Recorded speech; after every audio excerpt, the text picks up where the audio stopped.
our 77th edition Volcano Shelton here with you from Philadelphia, Pennsylvania this evening. Great conversation is expected on the horizon. So we want to welcome all of you, our viewers and listeners, wherever you are, to our broadcast here on Facebook, YouTube, and Twitter. The experience is great. 77. Can you imagine? We're climbing the ladder. So let me welcome Moses Sandy out there in Delaware. Moses, good evening. Welcome. It's Friday, July 29th, 2022. July is about over. Can you imagine that quick? Yeah, time flies, man. Very Five soon we'll more be, months, 5 more months to the end of the year. yeah, very soon going to be ushering in the month of August. It tells you how time flies, man. Yeah. And we are getting older every day as a media outlet. Yeah, The yeah. We'll issues be we'll room, be we're getting celebrating older. our first year. Our first year will be on September 14th, Yeah, um, 2022. So it's a remarkable achievement, looking at you and myself and the work we have to do to put into this coming out of pocket, the grueling, hours that we have to research to be prepared. yeah, So it's a lot. It's a lot. But, to God be the glory that we can survive and do this, uh, be a part of the conversation, hoping for change for our country, for change yeah. for our community, for change in the world, for change for Black people. Moses, you can put a price tag on what we do. No, this is tremendous work, very time consuming. You got to be knowledgeable of the subject matter. And then besides that, you also have a full time commitment. You got to pay the bills, right? So it comes with significant challenges, but we are happy to do what we do. And so, with that, let me say welcome to our many viewers again. It's always a good time being in the issues room. All right, let's quickly run to trending news so we can bring our guest in. We don't want to keep her backstage too long, but what's on your end before I proceed with what I have on my end? From my end, I would like to start from uh, Liberia, West Africa. You know, uh, the United Party, the former ruling party, now has a new chairman, Reverend Luther Tarpet was elected today in Bangabong County, where the UP hosted its national convention. He was elected today as chairman of the party. He replaces Mr.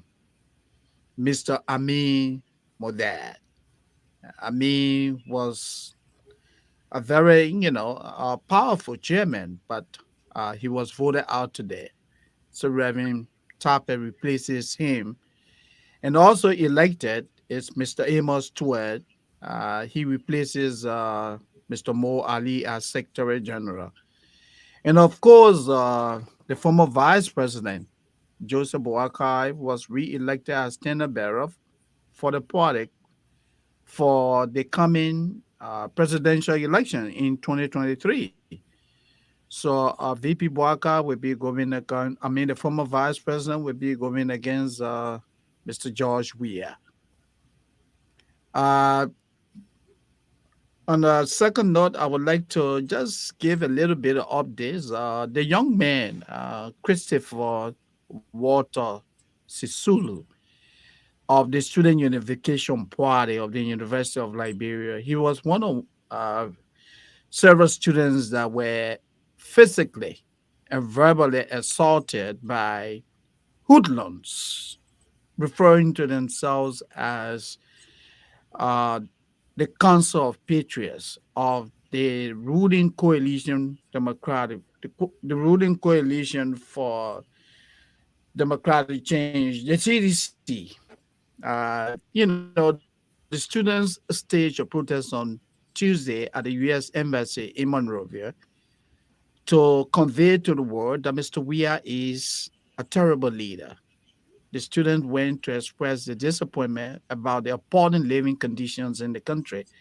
And while they were protesting, the government stage managed, supported pro uh, support group, went to Mamba Point where the protest was being held and staged a counter protest. During the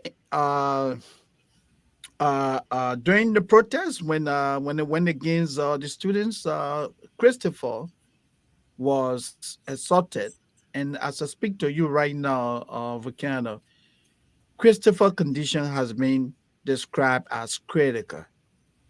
He was humiliated, he was physically assaulted, and he's currently receiving medical treatment at a facility in Monrovia. And up to now, as we speak, even though there are video clippings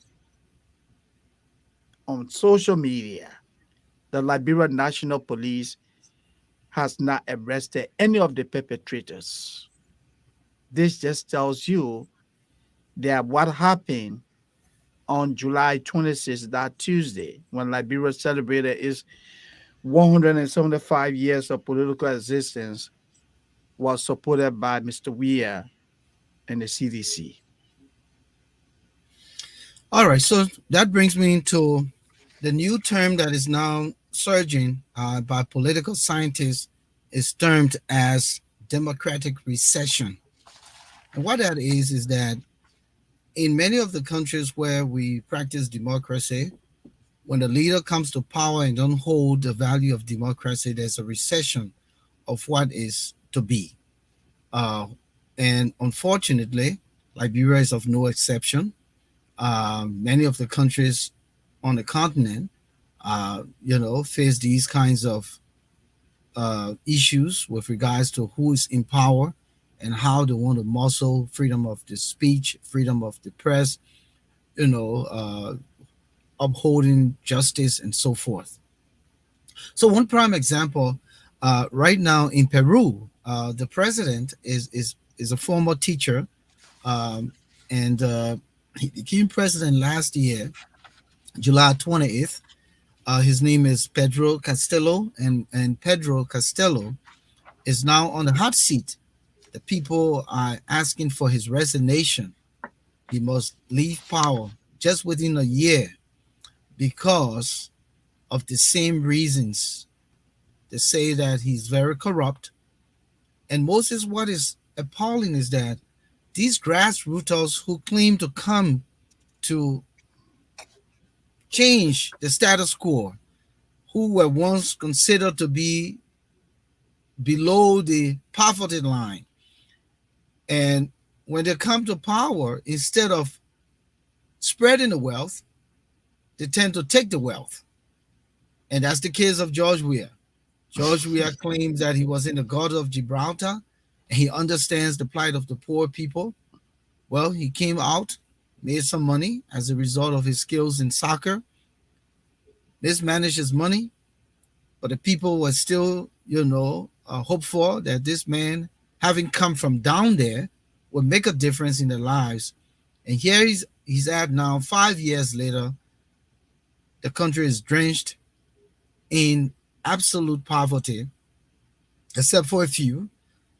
National development is slow pace. We have never been able to accomplish the basic incentives, meaning electricity, water, uh, to industrialize the economy.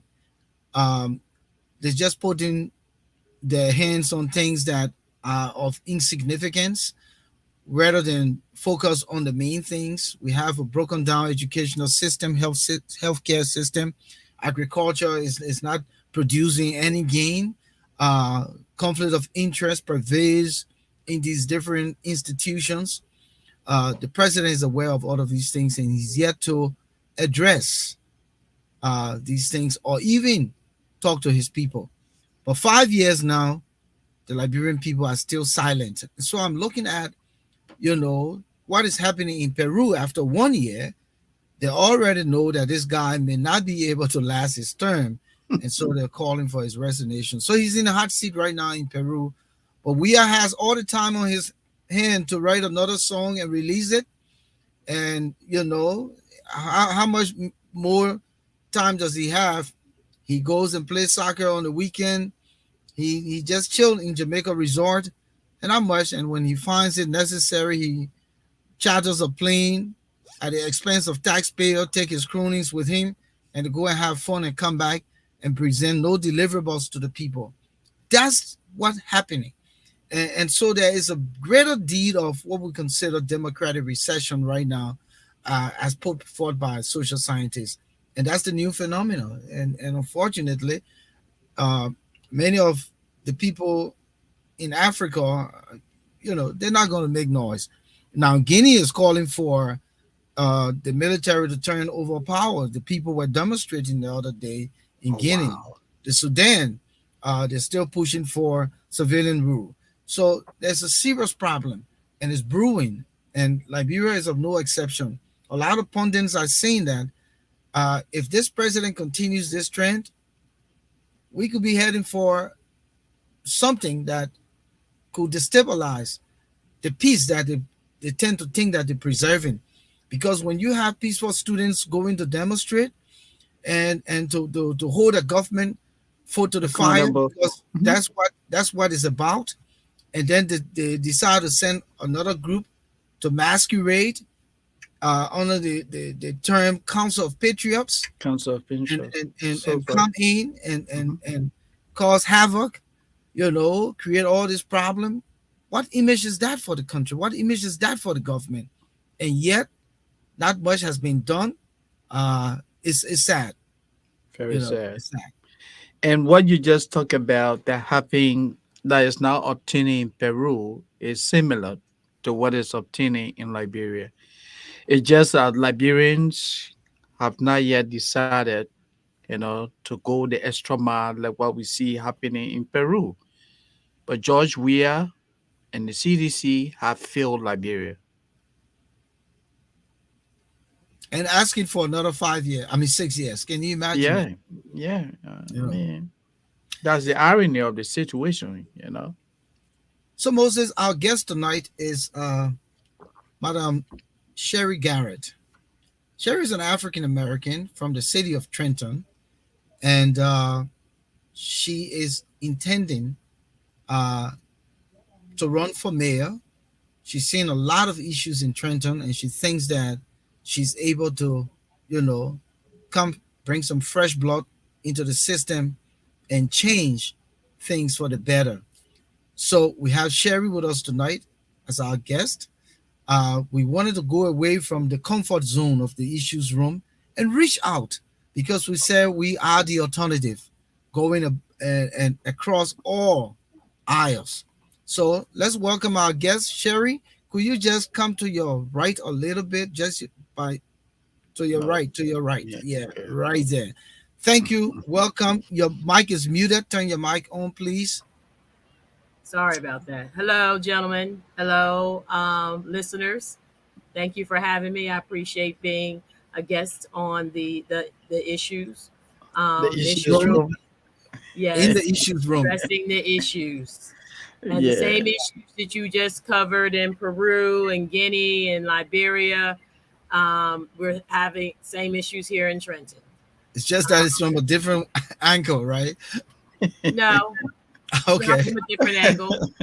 The you know the war or whatever you want to call it, civil war or internal war, the different fractions, the differences that it's a colonial issue, and that's part of my meet and greet is to really address that because until we kind of decolonialize of our minds or our expectation or um, how we function as a people, these things or these different uh, persons that we are electing in power are going to continue to live or take advantage or just you know oppress us. I mean, it is what it is, and we got to talk about that.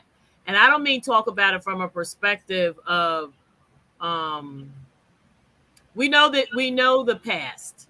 Now we got to figure out what that looks like in the future and how we're going to change the customs and the cultures and how we're going to institute that as part of our education, how we're going to learn about how our society works, how our government works, how our economy works, how all that plays into our community, our lifestyle, our our jobs, raising our family, marriages. It's all part of that. So yeah, it's not that different. It's the same. It's we dealing with crime, so that's kind of like our civil war, our rebellion, but it's happening in all over the cities, um, and most of the time when we're dealing with these issues, these are ongoing issues. It means change. It really does. It really we have to stop and say, because I heard you say volcano preserving, and the question is, what are we preserving? We got to make some major changes when we are fighting one another. We are not working with each other for the betterment of our society, our persons. It means there's got to be a change. We got to halt and say this ain't working. It's So not working. let's start with a formal introduction. Uh Tell us huh. who is Sherry Garrett to begin with, and why you are intending to run as mayor, even though you just talked about a little bit of it. But the inspiration, where did it come from? Are you a Trentonian or whatever they call it? And let's start this conversation, getting to know you. Yeah, Our let's audience get want to to know know. you. Yeah. Yeah, I've been I was born here in Trenton. I've lived here most of my life, except my younger years, between I would say 10 to we moved back when I turned 16, and I've been here ever since. I've lived in various communities in New Jersey. I've been here in New Jersey all my life. My family came from the South on both sides, which is Georgia, and it's funny because New Jersey is considered the Georgia of the North, Georgia of the North, and I didn't realize that because I kept saying, "Why the heck I'm not out of here?" Because it's just this is it is what it is. I'm not out of here because I got things to do. So my family left Georgia to escape all that colonial and strive and the nonsense of the life in Georgia, and they came here. And I can't I just only hear stories, but I'm the descendant of them leaving, so now I'm stuck in a sense, but I'm okay because I'm ready. I had to get my spirit right. I had to get my mind right, and I said I think I can handle it. I'm ready. I'm prepared.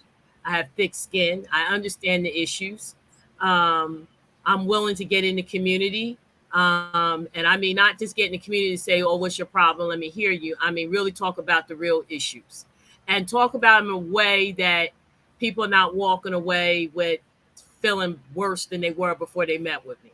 It's just that we got to have a plan, but a plan that where you can see yourself rising above whatever it is that we're addressing in the community or in your home or your relationship or whatever. I'm not a therapist, but I come from that. So I mean, I'm looking at folks in Trenton, I'm looking at myself. I'm looking at issues in Trenton.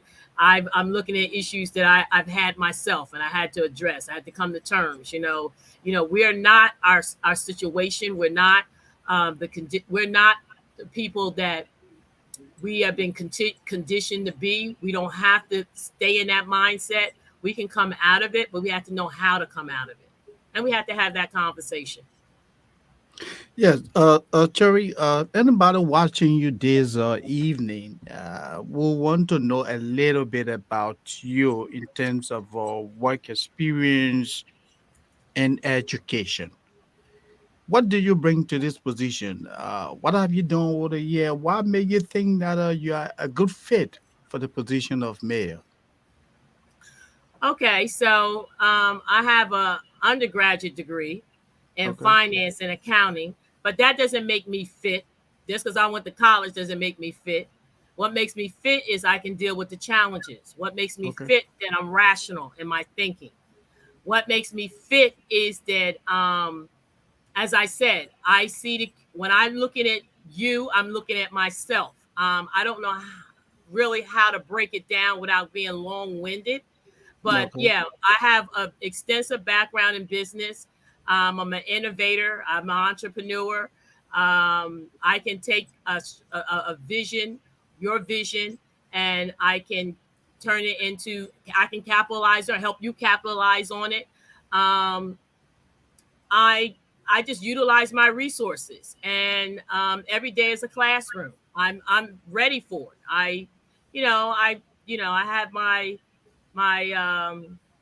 challenges in life, and I have worked through them, and I've changed how I make my decisions. So that's why I say I'm qualified to be mayor. You got to go in this with a clean slate. You cannot go into governing anybody with baggage. We can always say that, I mean, I have education, but, I can read and write. I do read. I'm very good with numbers, but that doesn't make me qualified to be a mayor. It's how I'm managing my life. And I can Okay. able to relate to others without feeling offended, or I'm not on any higher level than anybody else. When I'm looking at So you, I'm Sherry, when did you come to term with yourself and said enough is enough? I think I can be the instrument of change here in the city of Trenton, New Jersey. I started getting involved in when I my house got robbed. That's for one thing. So when my house got robbed, I moved into this home. I was there probably a month, and I got robbed. And I said to myself, okay, how am I going to address this issue? Things was happening around in my neighborhood, and I wind up meeting a young lady, and she was like, she kind of introduced me to government. Honestly, I'm gonna have to tell you, when I say introduced me to government, I work for government, but understanding how government works for me. So from that point, I started getting involved in civic organizations. I joined civic organizations. I got involved with the community because, I didn't want that to happen to myself. And then, too, at the time, I was living in my home by myself. So, I had to learn to get out of my zone and what I aspired to do and get into the community. And from that point, I just took off. When there was issues in the community, I came out and addressed it. When there's, some, behavior, with my neighbors, I came and I talked to my neighbors, and if they didn't want to, I came and talked. I didn't talk at them. And then, I got involved with city council, and it just took off from there. And from my experience in the workforce and working on different levels, I said to myself, I'm a good manager. I mean, I know how to run a department. I understand, numbers. I understand how to manage a workforce. So and I've actually given great ideas to my employer. And they, I mean, I didn't get accolades, but it's okay. But I understand the issues. I'm able to analyze, and I'm very strategic. So I think I can do this. I know I can do it. And So Sherry, go I ahead, wanted to Volcano. add this Go in, and ahead. you have to be quick. Mhm. So Go what ahead. is the message now that you've gathered all of this, knowing here you are, you know the problems, you know the issues? How do you convince the people that you are with them, that they should support you? And we're talking about a cross spectrum of people. You're Yes. trying to tap into the African community. There's a lot of Africans in Trenton who are American citizens and are eligible to vote. There are Right. a lot of Hispanic citizens out there, American citizens. There are a lot of Asian, American citizens out there. Then you talk about your own African American community, and then the Caucasian community. That's a lot of people. What is that message that you're going to drive that will make them to say, yes, we think we have a mayor coming up here, and we'll put our support. Well, we got to look at why we're here. We're living in a community. We're all dealing with the same issues, and I would think that the thing that what I've listened and heard, and I've stated myself, is I want a better quality of life. I want to live among. I like Trenton. I love Trenton. I like being here. I love living in a city. Um, we all have common issues. We have common. We want to see some positive change, and we also want to have uh, uh, be able to come out in our community, enjoy one another, have a social life, have fun, party together, live together, work hard together. I mean, we have common. There's all of us have common goals, no matter what race you are. What's going to make the change is me going out in the community and saying, okay, we all know the issues, so I know what I know what I have to bring, and I hear what you want me to do as mayor. What are you going to bring to the table? You can't be just one way. And I think that the thing is that, I've heard people saying, we want better services. Um, we want better quality of housing. We want, the crime to go away. But the only way that's going to happen unless we all have a common goal to achieve certain things, and we got to do it together. The mayor can't do it, and I don't need to be mayor to do what everybody else is doing. So I'm coming in, and I'm going to say, as I was stating earlier, I probably was a little long winded, was to say, okay, so we're saying we want better housing, we want jobs, okay. So I find that the ways that we can create jobs, okay, because there's needs in the city, and we can create jobs based on what our needs are in the city. We can do manufacturing. We could do just about anything. We could create a workforce. Private. We create private, and it doesn't have to be all city workers, but we can create private entities that we're servicing ourselves in building our community, stabilizing our community, and creating programs in our community that we can pay for ourselves, because we're creating that revenue, the jobs to be able to do that. But the point is, what does that look like? How do we work together to achieve that? So that's what I'm going into the community and speaking with the residents.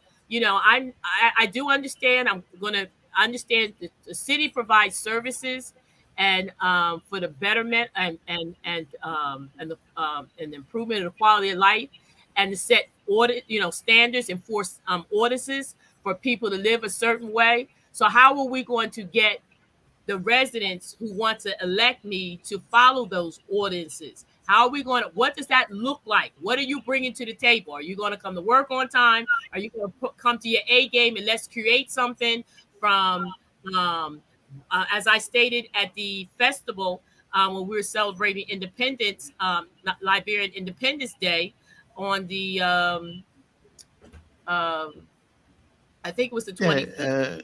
like Yeah, the 24th. I was say saying that we approximately 2 weeks ago. No, right. no, no. No, The not 23rd. it's This last past weekend. Saturday. It was Oh, Yeah, this this okay, past was Saturday, the 23rd. yeah. okay. We can create the jobs here. The jobs, the work is here. We can create. We can dealing with development, demolition. We can hire an entity to help bring workers as apprentices, and be able to do the work here instead of having a corporation. Okay, you can hire unions, that we can manufacture whatever it is that we need in our neighborhoods, or to build, to maintain our roads, to maintain our infrastructure. We can do it right here. Okay. So, so Sherry, let's look at your goals for a better Trenton in terms of measurable goals, tangibles, what you want to do. Let's begin by looking at Trenton itself. Trenton is one of the oldest cities in the United States. Uh, Recent a study on the city shows that you have a population of more than 83,000 people. And of that 83,000 people, of the more than 83,000 people, 38% of the population in Trenton lives in extreme poverty. The city also has a population, in terms of unemployment, it's more than 4% of the population. Adult population is unemployed. The schools are substandard. You have challenges with social services. The roads are terrible.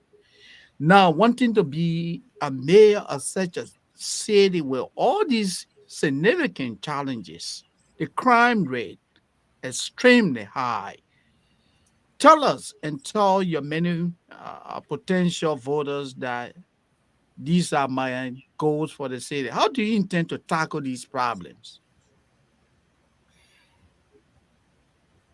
Moses, Yes. I I I I I I I thought I did tell you that. And the Yeah, but only way we I can just want us to be in terms of measurables. Tell us well, I won't specifically be able to what you want to measure do. it. Okay, so first I will have to come in with the with various groups in the community, and Mm-hmm. we have to take start with one entity and Okay. design it and Okay. create it and start whatever it is, build on it. Okay, that's what we're going to do first. First, we're going to do a pilot Okay. and also train people depending on what the entity is, what it is going to be, what it is that what we're going to take unskilled and skilled, or we already got skilled people here. So we're going to work with the skilled people to help come up with a business you project or something to generate some employment first. Get that off the ground and that's the first deliverable. First, we got to come up with a plan and a strategy with people who have ideas, because I'm sure people here do have ideas. They're just like I was. Well, I didn't say this to you, but before when I was young, I had plenty of ideas. A lot of the business that came about, I had the idea to do it. When it gyms, what was it? There's a few other things that came out. I was 21. I went to try to get financing. They told me, no. I went to private investors. Only thing they told me is I need to go to college. Like, really? You know what I'm saying? So to go back to what you were the question of how I'm going to address poverty, unemployment, the substandard schools, the crime in Trenton. As I said to you, we're a colony. Trenton is still function as a colony. Same thing with Liberia and Guinea and Peru. Until you address that, it's going to be you're still going to deal with poverty, because when you deal with capitalism, this is the foundation of capitalism. Poor people sucking the resources out of various minerals out of various countries, or keeping a population unskilled where they can't compete. This is what I was I don't I apologize, but I was trying to go in that direction without being too frank. But I'm dealing with a colony. People are still thinking as a colonized people. You have to kind of research that, because I don't want to take up the segment to break that down. But that is a part of what's happening all over the world when you talk about Black communities or people of color. We're dealing with, and even people consider themselves Caucasian, white Caucasian. They're a colony, but the only thing is are have the they have the somewhat opportunities. Not everybody who's white makes very good money, okay, or who considers himself Caucasian.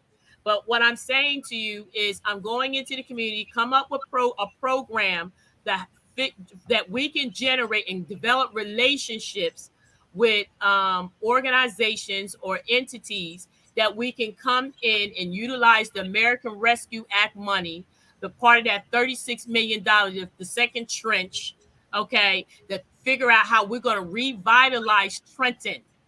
Okay. So I'm not looking for a corporation. It's going to be too expensive to come here, buy up our land, price us out of here. And we can't even, we're living in the woods somewhere in a freaking tent. We ain't going to Hamilton Township, the neighboring municipalities. We're going to be living in the woods somewhere for a short period of time because they're going to move us out of there.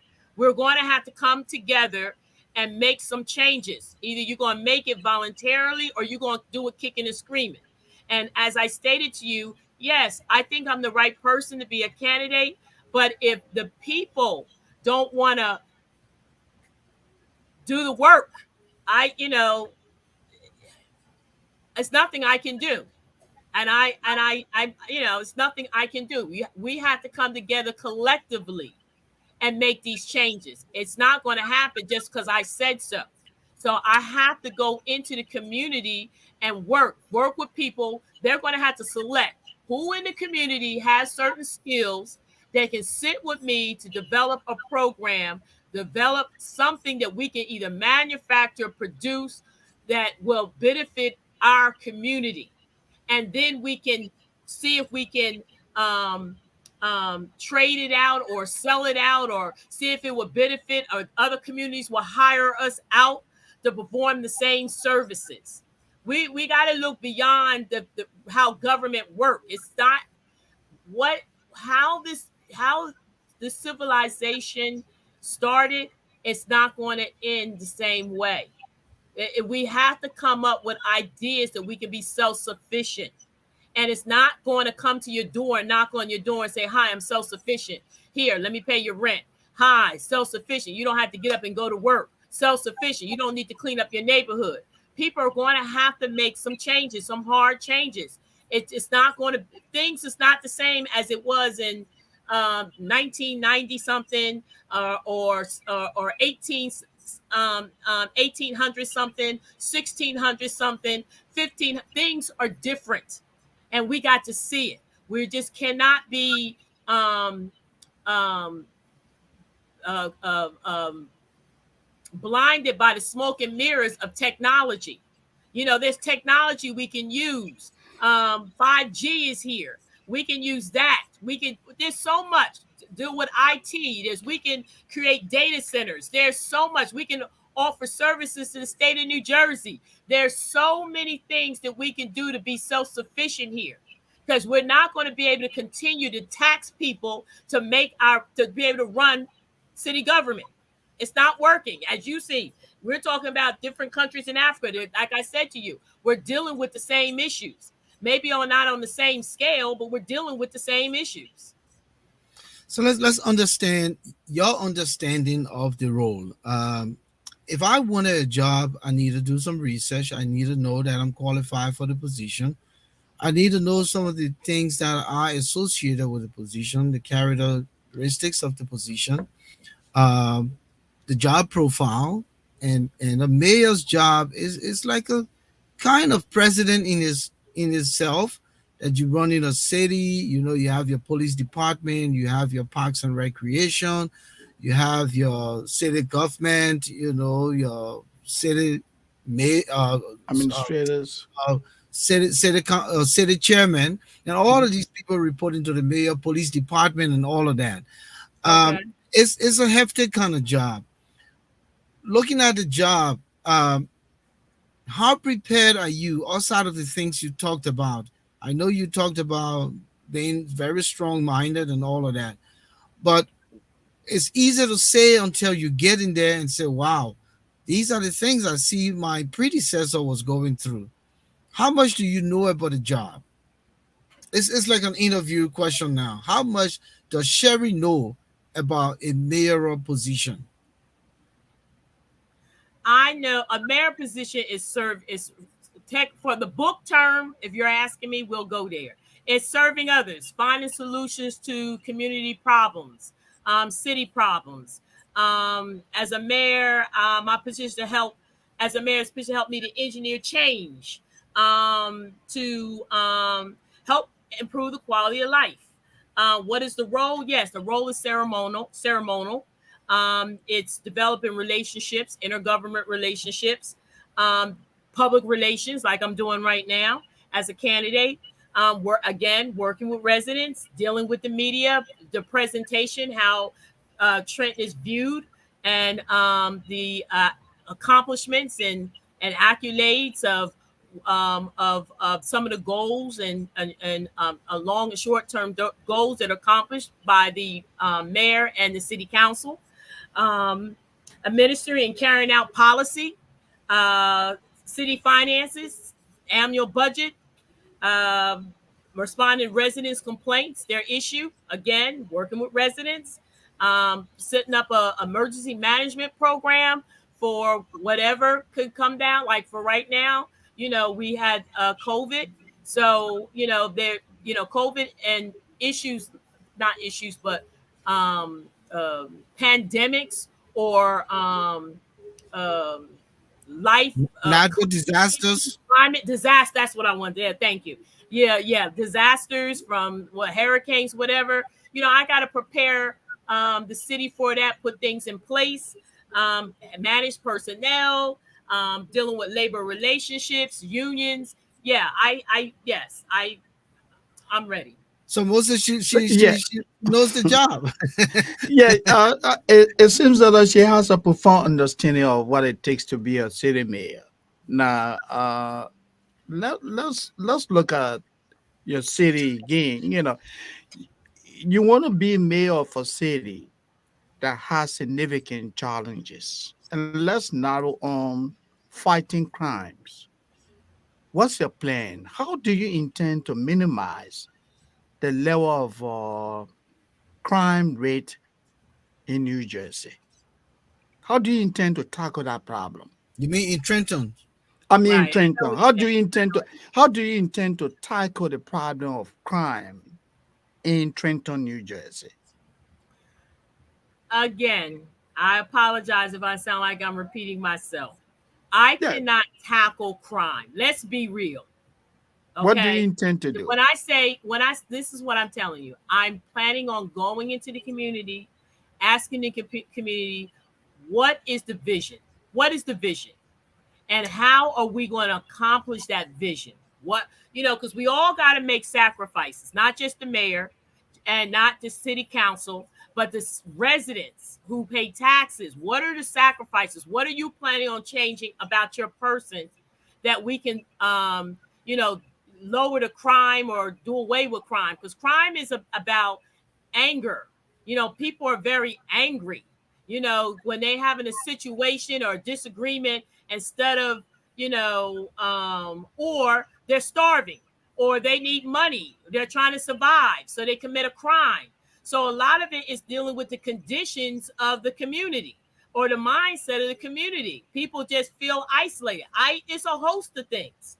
So, I don't have the power over, and I'm being real. I mean, we can't police ourselves out of the community. I mean, that's what happened with police um you know killing people, people of color. We can't that you we have to be able, my thing is just being an example, addressing the issues in the community. I just know that you just can't take things in your own hands. You just, if you're not supposed to be, you don't, like if somebody's stealing, you're not supposed to be stealing.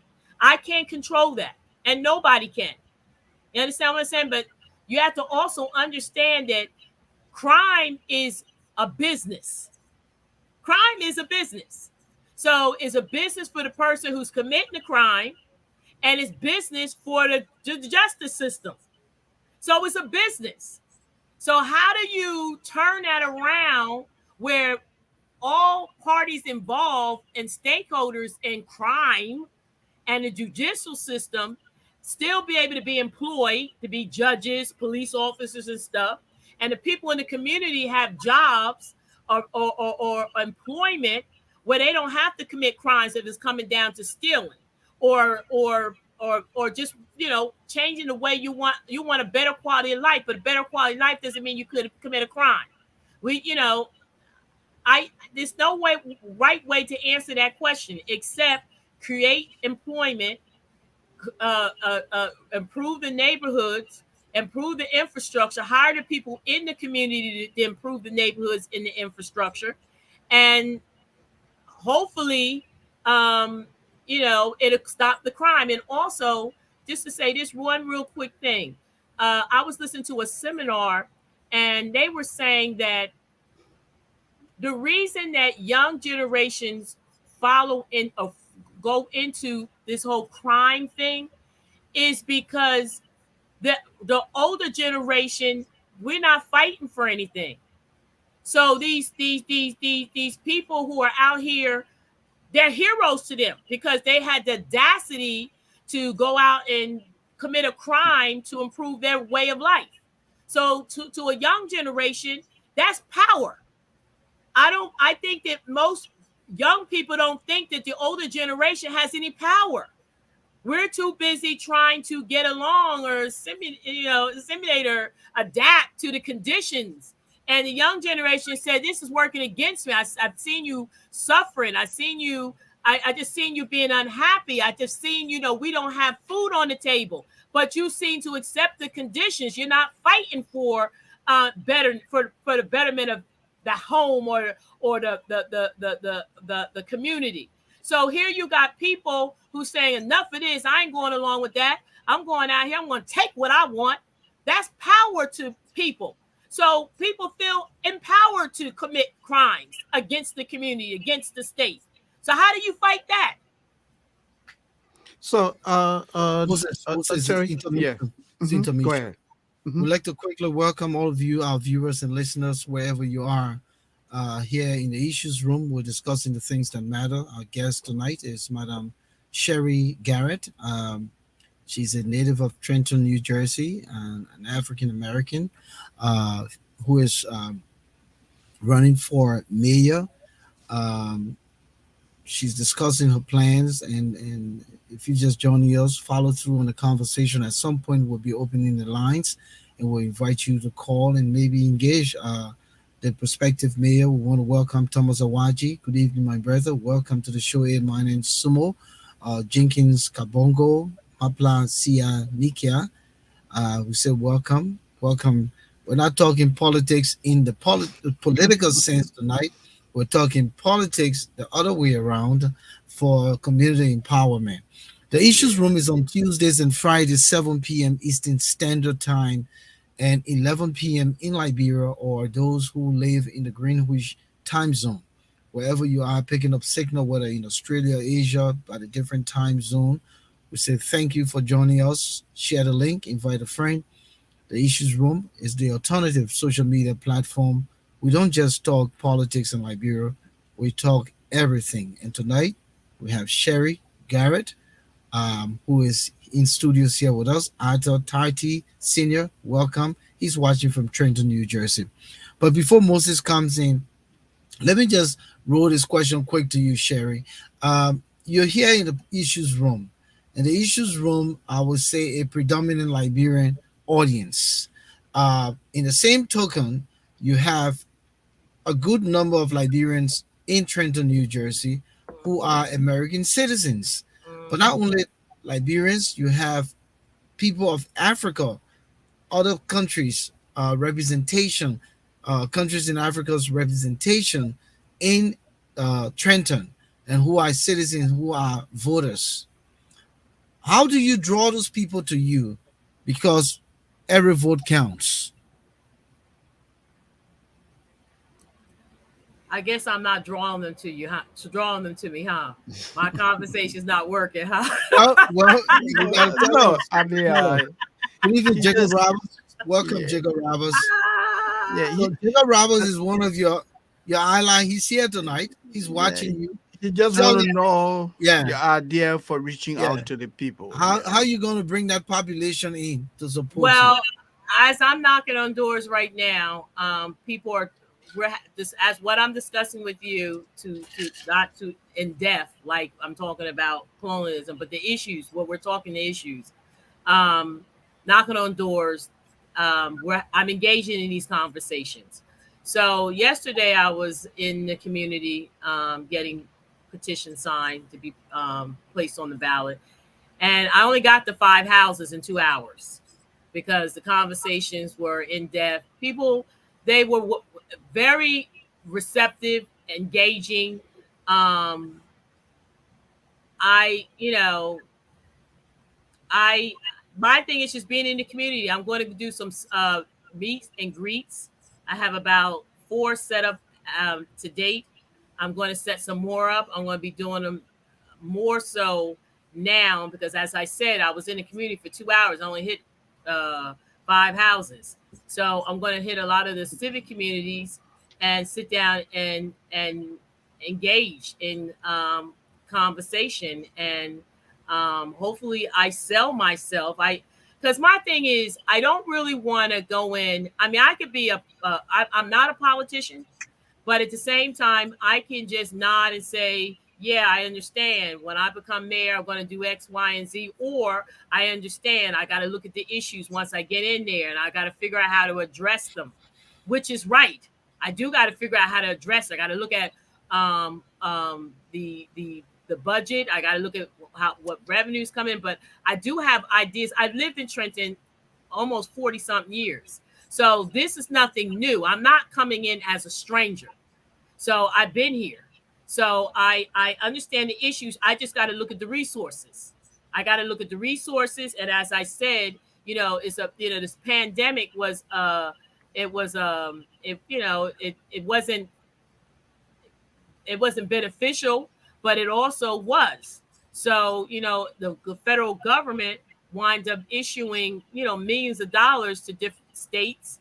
And that was trickled down to various municipalities and counties and municipalities and to revitalize the community. Where one time that was like, it was unheard of because it's called entitlement money. They didn't want to spend it on entitlement money. They wanted corporations to come in and create employment, but that's not even happening, and most of them are downsizing and reorganizing.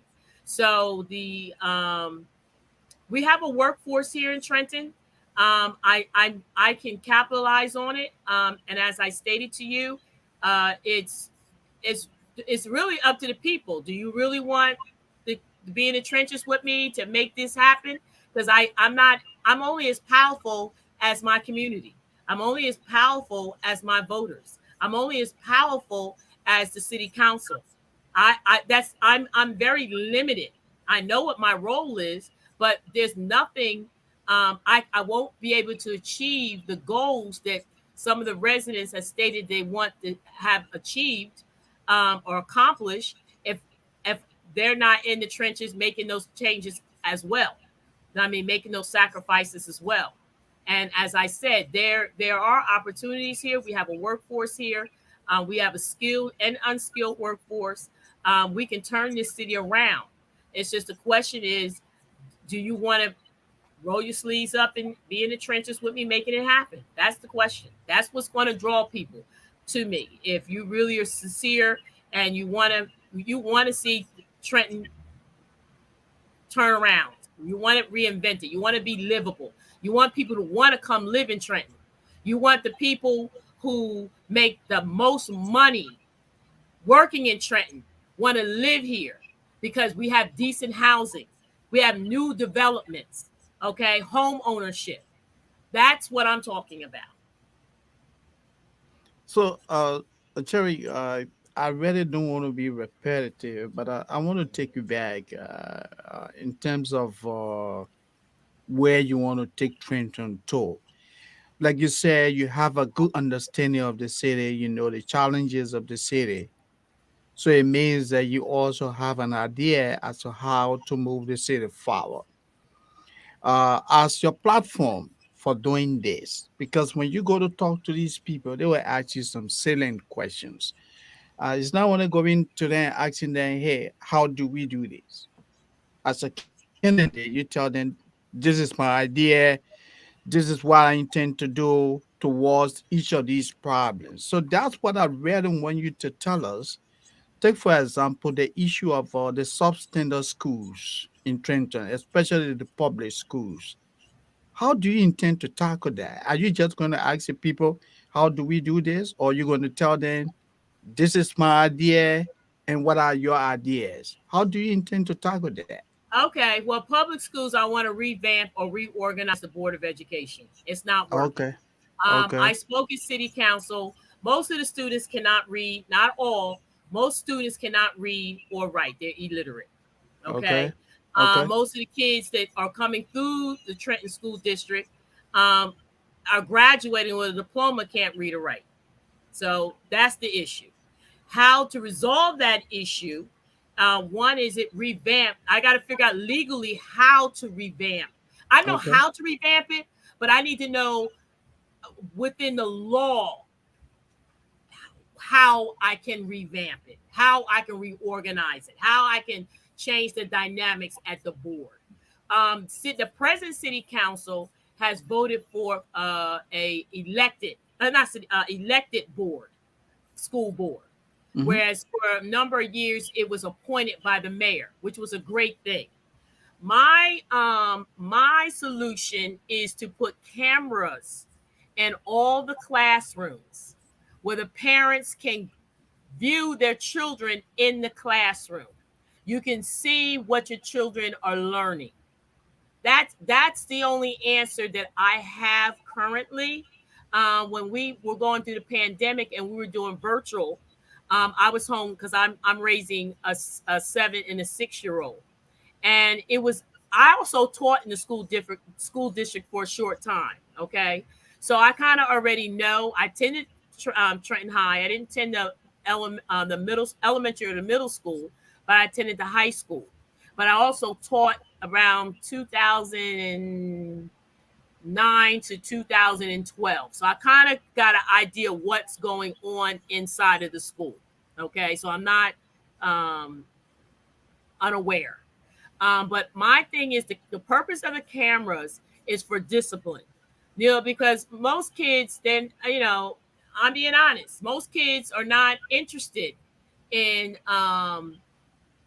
what's being taught. And a lot of it is not be a reason why they're not being taught from when I was in school, because the kids are looking for something, how school relates to life, how what they're learning, how it's going to be applied.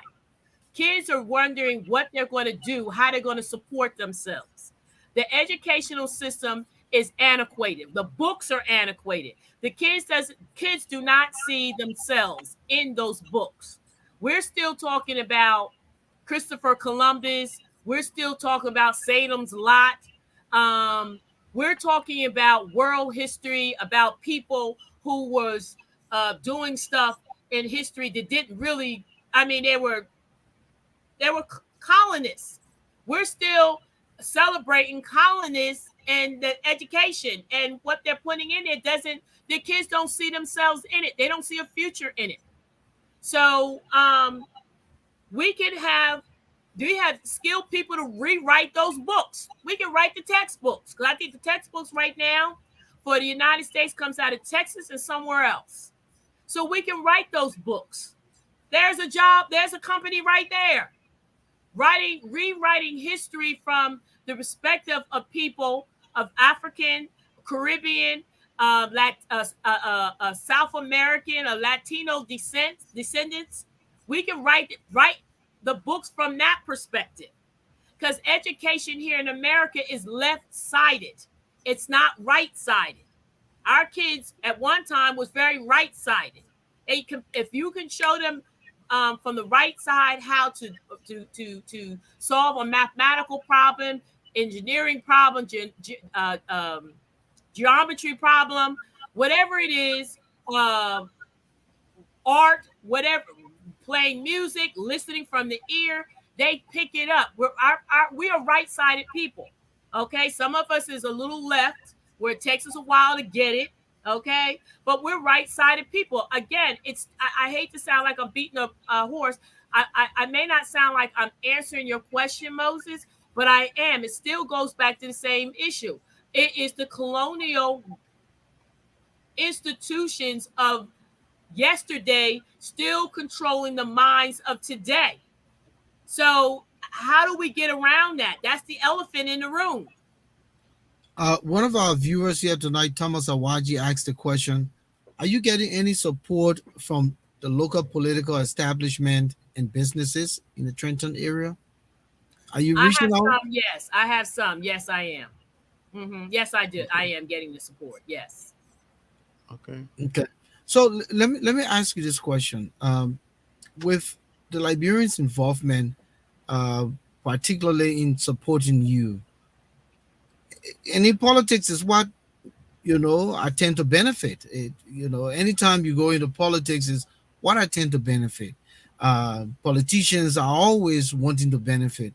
So in this relationship with Sherry Garrett and the Liberian community, if you become mayor, are you contemplating having a relationship with Monrovia as a city or Painesville as a city, or adapting one of our cities in Liberia, in one of our counties that you can partnership with, to expand your your your success story, and to help some of those you know thriving and cities that need a lot of help. Because when you laid out, and I'm being strictly honest with you, when you laid out the job functions of the mayor, that brought me into some of the people who are mayors in Liberia don't even know the function, don't even know the function.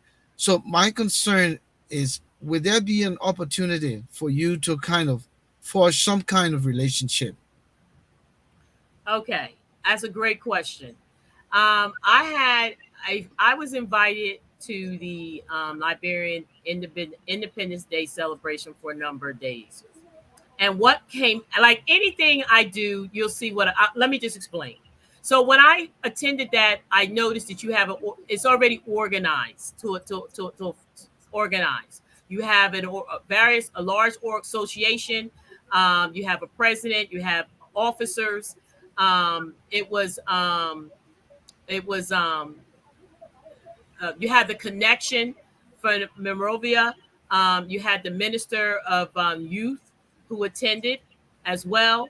So what came to my mind, was, as I stated earlier, I'm going to be in the community trying to pull people together on projects to create employment, to address issues, because issues, these groups, especially the civic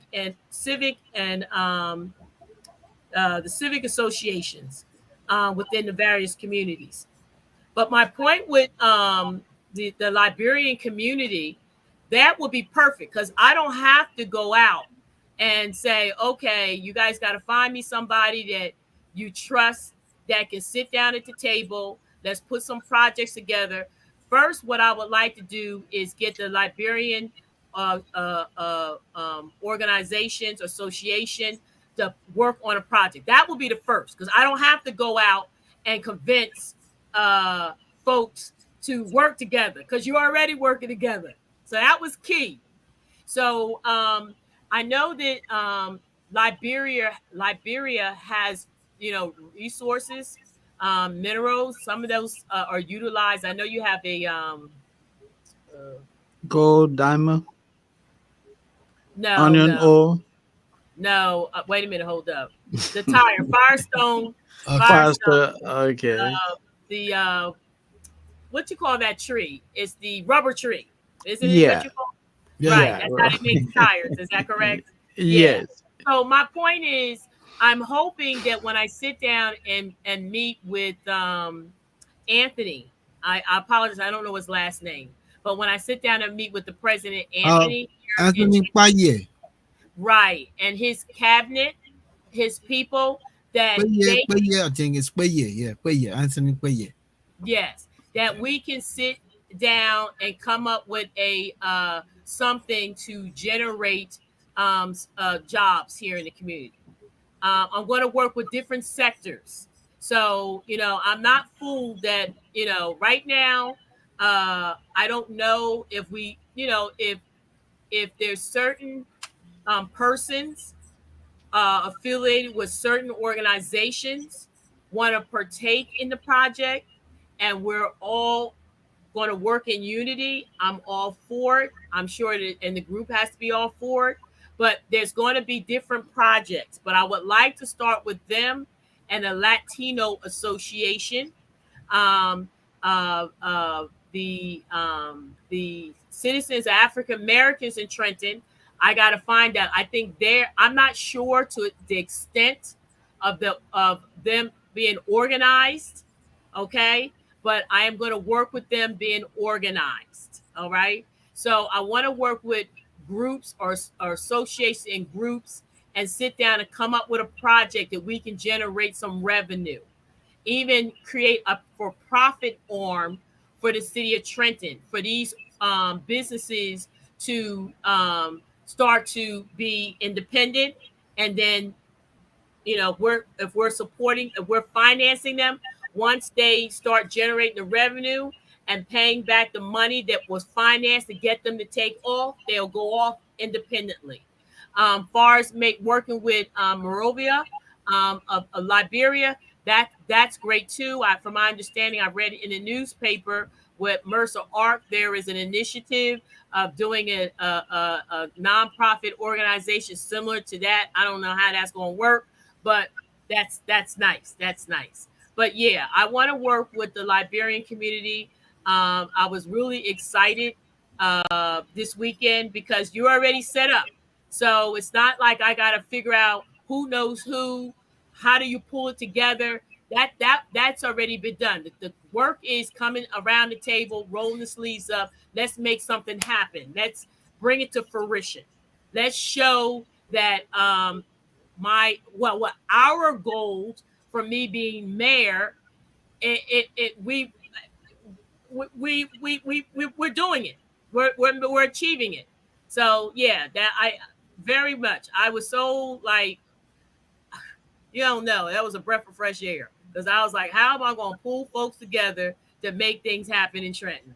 But when I attended the festivities this weekend, I said, there it is. There's my answer. It's like you find the answers as I involve myself in the community. I'm in the trenches. Things come to you. And I think that, as I stated, with the Liberian community and this and their organization, association, and there's some Latino organizations in Trenton, there's things that's going to take off quickly. Let me quickly remind our viewers the number to call is 404-272. The number is on the screen. Call and engage Sherry. Let us know what you're thinking. Just participate. Call. I see a lot of folks chatting, but sometimes it's good to call and you can have the opportunity to ask your questions. Moses. Yeah. So, Madam Garrett, I know, in order to succeed in becoming mayor of Trenton, the need for collaboration with the immigrant population, is very high. So, over the years, what have you been able to identify to be some of the challenges that immigrants in Trenton City contend with? And if you have been able to identify those challenges, how do you intend to address those problems? Are you there? Okay, yeah, I'm here. The Yeah. immigrant, I don't like to use the word immigrant, but the Hmm. immigrant population has the same issue I have, and I was born here, not Okay. knowing what to do, how to go about situations, how to make how to establish a business, how to set a payroll, how to go out and negotiate contracts, how to find work, how to deal with issues in the community. deal with issues in the community in regards with what public works or issues with dealing with your sidewalks, tree trimming, um, uh, uh, Accessing social services. accessing social services. You know, everything is it's just making sure that some people don't even want to ask because they don't really, if it, I don't know why they don't want to ask. I heard different stories, but I'm not saying that that's a good excuse, but we some, it's just learn. It's just educating. It's just educating. So it was just helping the immigrant community know that nothing is against them. It's just accessing the information, following up on whatever it is that their needs are, or or putting them in contact with the right person. And again, following up and making sure they're consistent and obtaining whatever resources or fulfilling whatever needs that they need to live within the Trenton community. Sherry, we have a call on the line. The caller, good evening. Where you calling from and your name? I'm calling from Trenton, New Jersey, and my name is Jacob Roberts. Okay, welcome, Jacob. Again, I want to say thank you, Canada, for the show, and also I want to say thank you to Sherry for the ambition she got for we, the African American that live in the Trenton area. But I got a major concern. We, the African or the Liberian living in Trenton, I've been in Trenton for like 10 years now, and we help most of the major come to us and say, okay, help us to win the election. When we win, we're going to help you guys, we're going to do this, we're going to do that. But more often, having given them the help, for example, every Johnson, one of the person that would really help out, one of the main campaigner came on the field, went to my house, went for hospital. Well, I'll make sure that you guys get community center for the African American or for the Nigerian that live in Trenton. Is that You gotta go to the a community second? Is that someone yelling behind you? Because I didn't hear anything you said, Jacob. I There's echo in the background as well. Oh, someone is in the background yelling or something. Okay, I left already and I came to her quietly. I'm sorry about that. Okay. Yeah, so she said she didn't hear me, but let me go on it again. I said I've been in the community for a while now, and we've been helping majors to go in there to take the office as a major. But then when they get in there, they sometimes forget about us. For example, Eric Johnson was one of those who really helped, who were behind him. I was in front. I was like the campaign manager for the African side. Went from door to door. When Eric took over, we advocated for the community center. Now we Liberian in this place, we need our own community center. We need somewhere that our children can recreate, like a soccer field or somewhere that after the children come to school, community hall. But some of the things don't happen. I'm asking Sherry, I'm not saying she promise me. What can she do for us if she wins the election? That's my question. Okay. So Sherry, let me just reiterate quickly. He said that in past those mayors, and he mentioned a name by the name of Eric. Jackson. Yeah. So where they have supported the Liberian community, go and do campaigning, door to door campaigning, and all of that, and they make promises, and when they get in office, they don't make good on those promises. And one of the concerns is that you now coming to their community to solicit support. What is it that you can do for the community? He cited two things. One of those is to have a community center where after school the kids can go, just to take the mind of things of less importance, but to be able to do stuff, or a soccer field that can be dedicated to their community. And he's not asking you to promise, but if you were to become mayor, what's the probability that those things could happen? Okay. For one, Eric wasn't mayor material. Okay. Two, we have to really look. See, the thing is, everybody that who want to be in a govern or leadership role, just because they say they want to be in it, don't mean they're supposed to be in it. You got to really understand history. You got to really understand and willing to get in the trenches and do the work and have done the work. I'm not trying to disregard Eric's leadership, but that's not. He was not a he, that. This is what I'm trying to tell you. I'm not this conversation is going as we're talking on this podcast. I'm not. I'm telling you what I'm going to do because I'm going to do it. I'm running for mayor because those promises that they made that was made to you, they were made to me too. Okay. I am serious about working with you. Now, as far as a community center and a soccer field, if you want a community center and a soccer field, you're going to have to select, like I met Anthony, where you and the board are going to sit with me and we're going to do projects. I can't give you anything. You want to use a soccer field? It's public use. You pay taxes. If you want to use Father Rocco or you want to create one of those parks for games, you just make the arrangement for recreation. This, it's your city too. That we should not be saying that only people. I don't know why people. How do people are selecting who can use what? I don't know that. I'm not biased. I'm not I don't only person I have control over is myself. And if I'm mayor, we're all going to utilize the facilities that we're paying for. I don't care who the heck you are. Okay. The only thing that I ask is you leave the park in the best condition the condition that you found it. That's all I'm asking. We got to take care of our parks. If we want to use it for a soccer league, I know Caribbean and our brothers and sisters from Africa. That is called football there, but that's your recreation. Why you can't use parks? That's tourism. That brings money to the city.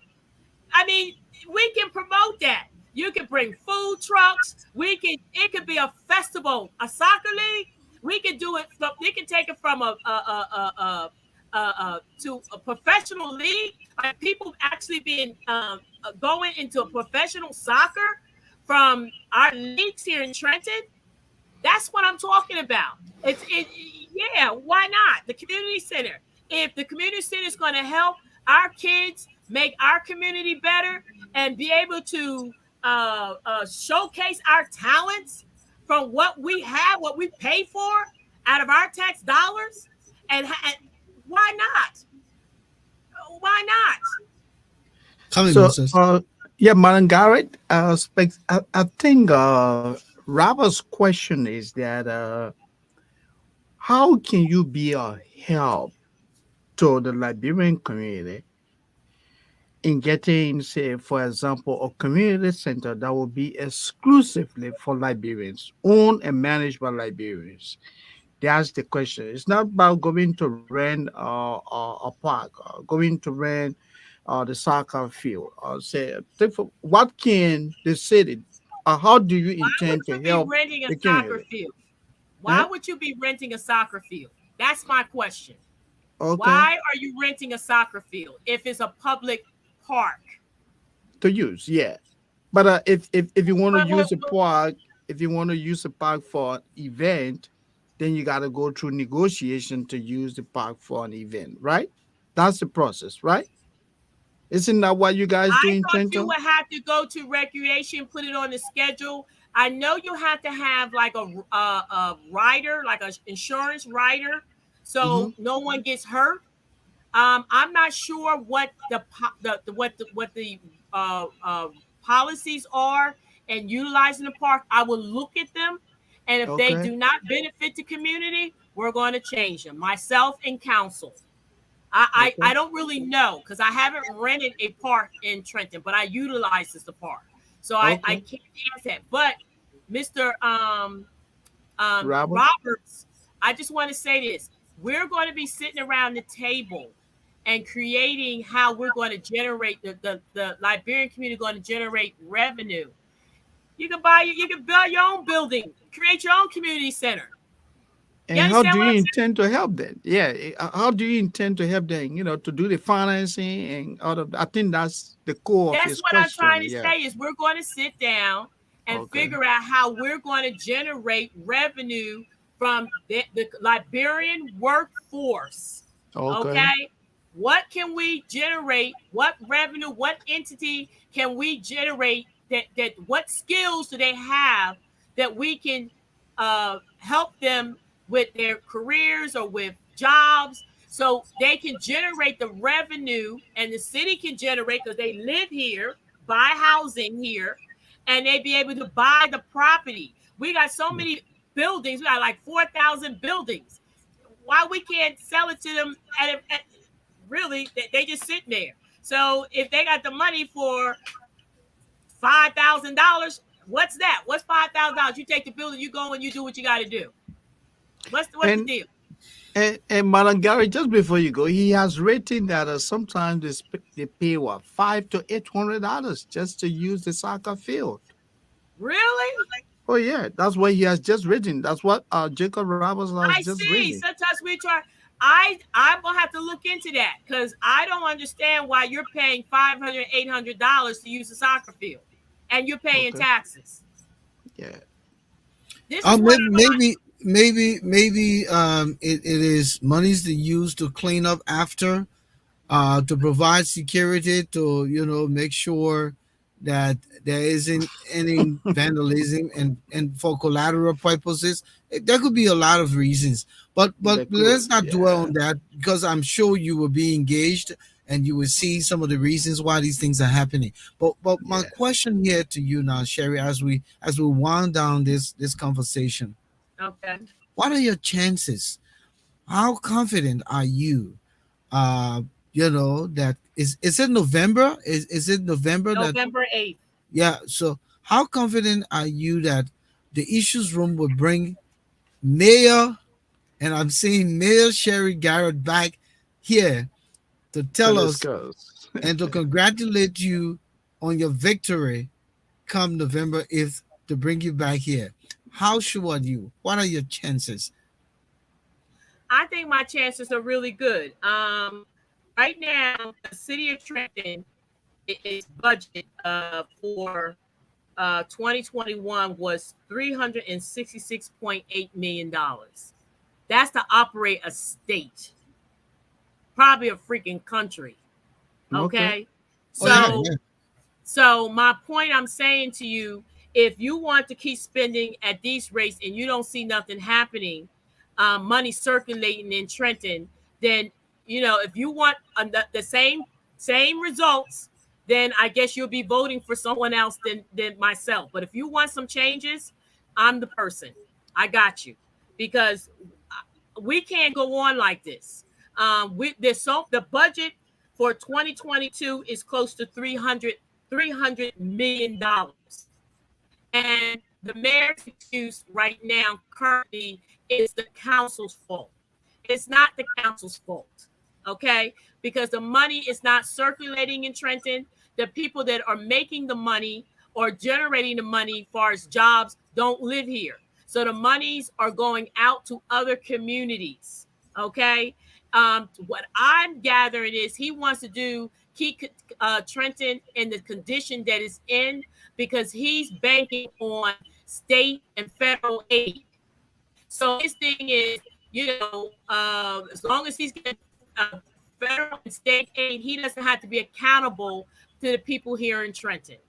And it's not just this mayor; it was the prior mayor and the mayor before that. Okay, Trenton should be able to take care of itself. We should have better neighborhoods. We should have better services. With that kind of money that's coming through here, I mean, we should be able to take that money and generate businesses. We should be able to build the businesses.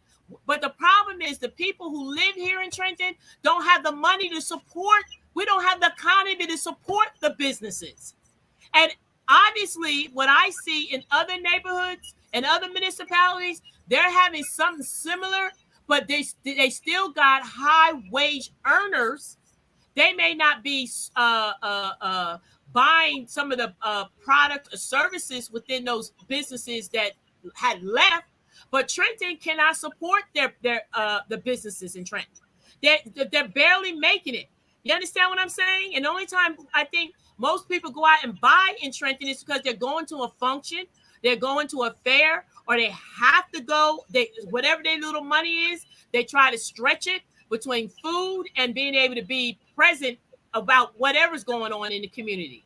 Okay, so if you want some change, if you want somebody who's following the money, who is looking at the numbers and who's innovator. I'm an entrepreneur in nature. I can make it happen. I can make it happen. But it's not going to come with me just sitting at the desk and waving at people in my car and saying what I'm going to do for you, and ain't nothing happening like the rest of these folks who have been in political positions here in Trenton. I'm serious. I want to be at the table. I want to make things happen. As long if I'm in the mayor's seat, I can make something happen. I can, because I'm the man. I'm the decision maker. I make the decision. I have the authority. I have the authority to make it happen along with council. Because council approves the spending. So we need good council people in those seats that are willing to be able to read a budget, be able to read numbers, be able to understand data, to understand what these when we're presenting the people who are business who are creating jobs in the community. When I put forth a resolution for them to do work on behalf of the community, that they will pass those resolutions so they can feed the community, so we can create jobs in the community. Thank you, Moses. I think we're look at your time there, Moses. Yeah, I just wanted to ask you quickly, if you mind, how many candidates are we talking about here for this upcoming election? Mayor candidates. Right now, I think it's 5 of us. It's the current mayor who has 7 subpoenas. He has 2 federal subpoenas. He has 5 state subpoenas of some erroneous something. He's doing something. I don't know what those subpoenas are, but for them to be questioning his operating of the city and managing the city, there's got to be some serious issues, infractions. And then there's Kathy McBride, who is the sitting city council president currently. She's running for mayor. Robin Vaughn, who's the West Ward City Council woman. She's running for mayor as well. And I only know this other gentleman because I only know my name because he was in the paper. His name is Mo Sutton. He has a cannabis business. He's only 26 years old. He hasn't started living life yet. So I don't know how he plans on managing the city. And myself, which is Cherie Garrett. Okay. Thank you so much. It was a pleasure having you tonight. I think our conversation spanned around what you want to do for the city of Trenton and how you're going to align that vision with the community to empower the community. And what I'm hearing from you, you want people to be more involved. That's why you're not making empty promises here that you wouldn't be able to keep. And everything I'm hearing here is that you're bringing people on board to sit at the table so that the voices can be heard. And that's collaborative leadership from my experience as a student of the science of leadership. So again, not just the voices, they're going to be implementing as well. We're just not going to be sitting around the table just kumbaya. You're actually going to be implementing. Those people around the table are going to be working. Yeah. Thank you. Yeah. Thank you, Sherry. It was good having you here tonight. Thank you for having me. I appreciate you. We'll reach out again. We'll watch the campaign. We'll watch the outcome of these elections, and we'll talk some more. Thank you. Okay. Thank you. Have a good night. Sure. Thank you. It was a pleasure.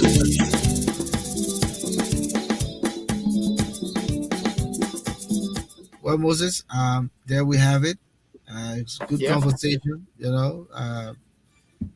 We think that if something happens for her and the relationship that she's already have with the Liberian Community Association out there in Trenton, that could help, not only for Liberia but here in the diaspora, and that could be a model for some of the other cities around the country, like Minnesota, like here in Philadelphia, Delaware, all these states, uh, to bring Liberian communities on board, because we have that relationship. It's just that we haven't utilized it to its fullest potential. Yeah, I think it was All a right, great discussion. we'll be here on Tuesday. You need to really work on your internet. You're very foggy. So take a look at some of the technical issues happening, because yeah, the image goes in and out. It's not stable. But overall, we'll be back here on Tuesday, God's willing. Thank you. All right.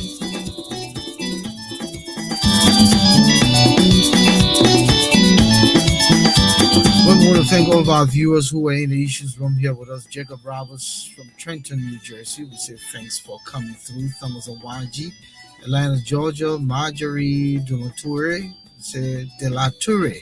Thank you, Minister Hannah Wiles Yati. Arthur Tarty Sr. from Trenton, New Jersey. And Martin Sumo from Delaware. Thank you so much for being there with us tonight. We'll be back here on Tuesday next week. Tuesday, that's the 2nd of August.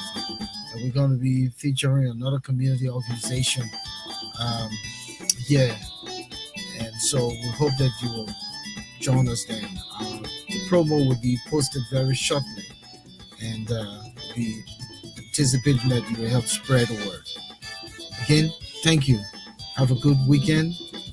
God's willing, we'll be back.